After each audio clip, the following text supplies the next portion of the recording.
সোৱণশিৰিৰ এজন যুৱকৰ ব্যতিক্ৰমী পদক্ষেপ। ধূনাগুৰিৰ ডুবদলে নামৰ যুৱকজনে পেলনীয়া সামগ্ৰীৰ দ্বাৰা সাজি উলিয়াইছে নৈত চলাচল কৰিব পৰা বাইক। একমাত্ৰ জৰুৰীকালীন ৰোগীক চিকিৎসালয় নিয়াৰ উদ্দেশ্যেৰে সাজি উলিয়াইছে বাইকখন। যুৱকজনে বিশেষভাৱে সাজি উলিওৱা বাইকখন চাবলৈ সমবেত হৈছে শ শ লোক। সোৱণশিৰিৰ এইজন যুৱকে সাজি উলিয়াইছে নৈত চলাচল কৰিব পৰা বাইক। পেলনীয়া সামগ্ৰীৰ সাজি উলিয়াইছে বাইকখন আৰু এইখন বাইক চাবলৈ যথেষ্ট লোকৰ সমাগম ঘটা পৰিলক্ষিত হৈছে।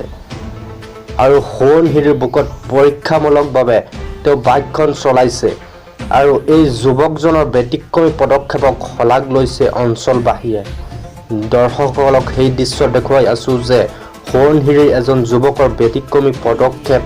ধূনাগুৰিৰ ডুবদলে নামৰ যুৱকজনে পেলনীয়া সামগ্ৰীৰ দ্বাৰা সাজি উলিয়াইছে নৈত চলাচল কৰিব পৰা বাইক।